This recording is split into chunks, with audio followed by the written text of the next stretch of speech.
Welcome to another day. We thank the Lord for another beautiful day that He's allowed us to see.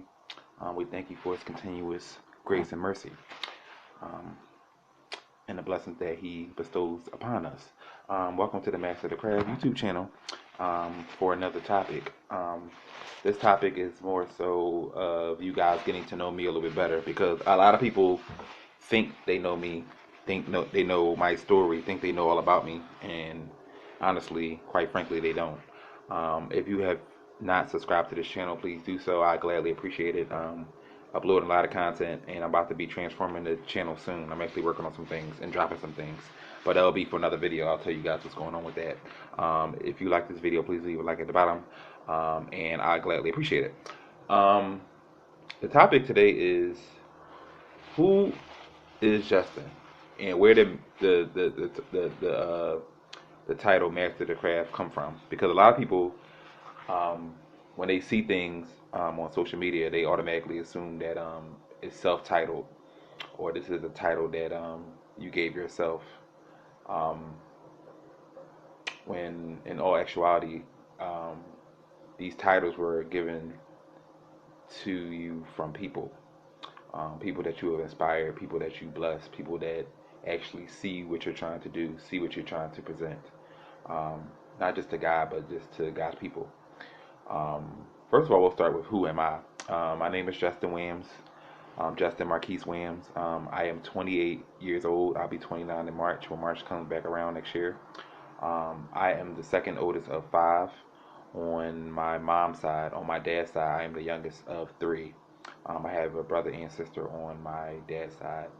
Um, I'm Jamaican. Um, I love God. I've been miming now for close to 19 years now, and I just love ministry. I love giving back. I love serving. I love outreach. I love evangelism. That's my heart. Um, I am a father. I'm a son. I'm a fiance. Um, I'm a leader. I'm a trendsetter. Um, um, I don't like saying rebel a lot, but I move to the beat of my own drum. I'm a loner. I love being alone. Being alone allows me to hear from God a lot more. So often, when you surround yourself with a lot of people, God's voice tends to get lost in that because there's so many distractions around. There's so many people in your ear. So I enjoy my alone time. I enjoy my seclusion. Um, that's basically who I am in a nutshell. I'm all those things. I'm a mime. I'm a former youth pastor. I'm a youth leader. I'm a lot of things to a lot of people. I'm a mentor. I'm a teacher. Um, you know, I pride myself on being those things. That is who I am. Um, I'll tell you what I'm not. I'm not uh, somebody who sugarcoats anything. I'm not somebody who fakes in front of the church. I truly mind my heart. I preach my heart. And my heart comes out through my ministry. My passion comes out through my ministry. Um, I'm not a I'm not a firm believer in being one way in church and being another way outside. I actually live what I minister. I pride myself on that. With everything that folk have said about me, with the stuff that folk can say about me, they can never say that I do not live what I mind. I do not walk around preaching against things or preaching things that I do myself. We're all work in progress. We're all trying to progress and trying to grow, and we have to keep that in mind. None of us are perfect. A lot of us we cheat on our women. A lot of us steal. A lot of us lie. A lot of us manipulate. A lot of us do a lot of things. Um, it just isn't brought to the light. We aren't transparent and outspoken enough. We aren't real enough to admit that we too have issues, that we too have fallen short along the line. I pride myself on being transparent. I pride myself on being honest. My ministry was built on transparency.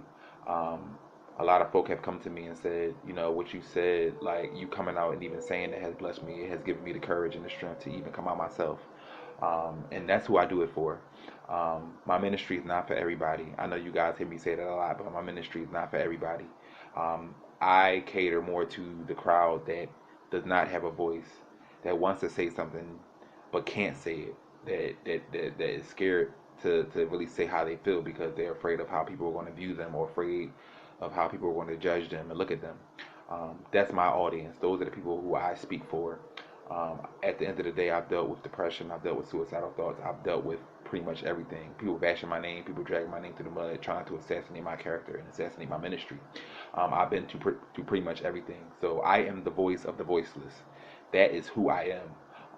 I'm somebody who loves to give. I'm somebody who loves hard. I'm somebody who has a big heart, a big giant heart. I'm somebody who's sensitive.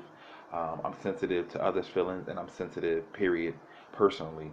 Um, I'm somebody who strives for excellence. I'm somebody who's very business minded, and that's all about his ministry, all about God, and all about sacrifice, all about consistency. Um, that's who I am.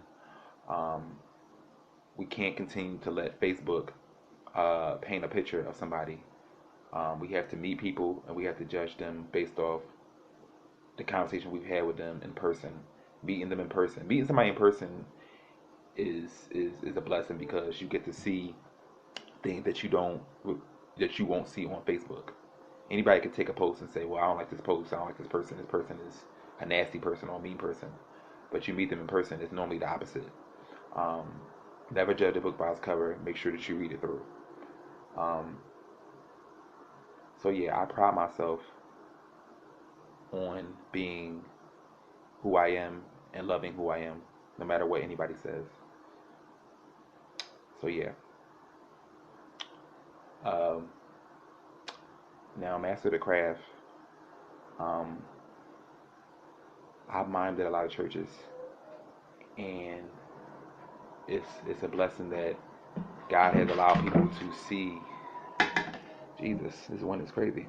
God has allowed people to see what I'm trying to present, what I'm trying to get across to the body. Um, when you pay attention to the details and you go beyond a certain limit, because a lot of us perform, a lot of us like to entertain, but very few of us minister, and very few of us hit those things that we need to hit. It's the small things. It's not always about your attire. It's not always about how you dance and how you spin and how you turn, how you pop. It's just about the execution. The execution is very, very important. I'll pick the anointing over talent any day. Um, so I was, I think I was 21, 22 years old when I danced at this church in Cleveland. Um, and the lady came up to me after service and she just was like, "Yo, you are really a master of your craft. Like you really, really are a master of your craft. Like I never seen somebody mind with so much passion, so much emotion. I never seen nobody with those facial expressions and just you can just tell that you've been through something and that you're just expressing it through your gift." And she was actually one of the first people who to actually get it. Like people have said something similar to me like that, but the way she said it was just a little different. Like she put a different spin to it.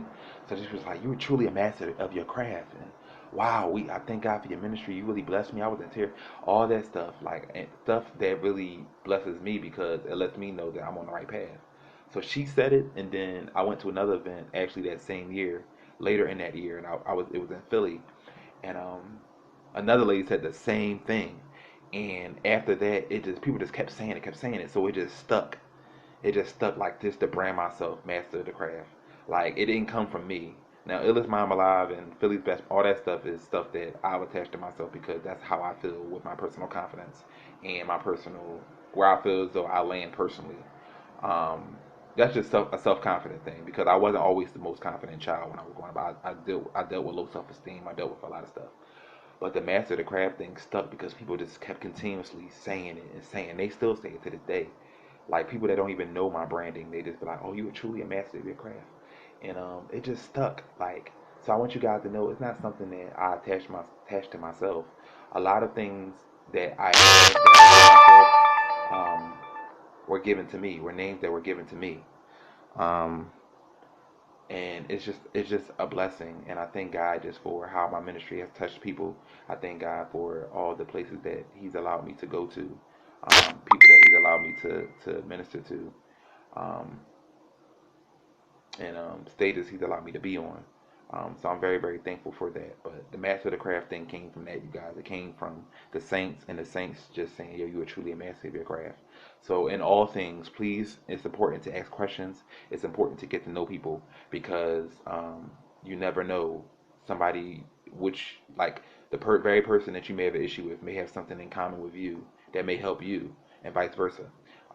Just get to know people, pray for people, and don't judge people and drag their name through the mud just because you don't agree with how they do things. There's a reason for everything. To every cause, there's an effect, and we have to keep that in mind. Folk don't do things just to do it. Some folk actually, they've been through stuff, so no, it's not right to act certain ways just because you've been through something. But we have to understand the story, and we have to understand the journey and the road that people have to travel to get to where they are today. To truly understand them and to truly understand why they act the way that they act. So in all things, I want you guys to get to know each other. I want you guys not to judge anybody based off their posts, based off what you heard. Get to know people for yourself. And it's been said to me plenty of times, oh, you're nothing like what we thought, based off of Facebook. So everybody that has said that to me has met me in person, and they're singing another story today. Some of my greatest friends today were those same people. So I pray that you guys are blessed. We were blessed by this video. I pray that this video was informative, and I pray that you continue to come back to the channel and view all the content that I'm going to be uploading. Thank you. God bless you. Peace.